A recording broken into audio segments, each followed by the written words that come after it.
Certains commerces à l'image de ce restaurant La Pergola ont payé un lourd tribut. Les propriétaires qui vivaient au-dessus de leur établissement, situé sur un promontoire à une centaine de mètres de la digue de l'Aiguillon, ont vu leur maison et leur restaurant être ravagés par des vagues d'une extrême violence qui ont dans un premier temps cassé les baies vitrées pour ensuite enfoncer les portes et balayer tout l'intérieur. Voilà le séjour où on habite, toute l'habitation, le séjour où les baies vitrées n'existent plus, la véranda pareil où tout est ouvert et tous les meubles sont partis. C'est-à-dire qu'il y avait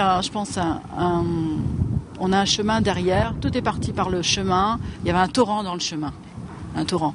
Et tous les mobiliers, tout est parti à l'extérieur, voilà, en face chez les voisins. Lorenz, le fils de Nadine, constate à quel point la force des vagues a pu être destructrice. Alors là, on avait un mur périphérique qui nous séparait de la mer.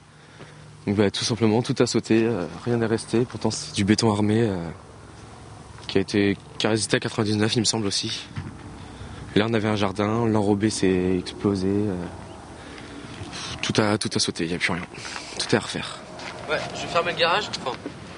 Ferme ce que tu peux. Ferme ce qui reste. Samedi soir, alors que ses parents étaient donc restés sur place à la maison, Lorenz, lui, avait décidé de sortir en discothèque.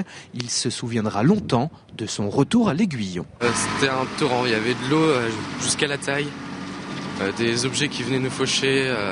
On ne voyait pas les trottoirs, donc beaucoup sont tombés dans l'eau sans gravité, mais c'était dur.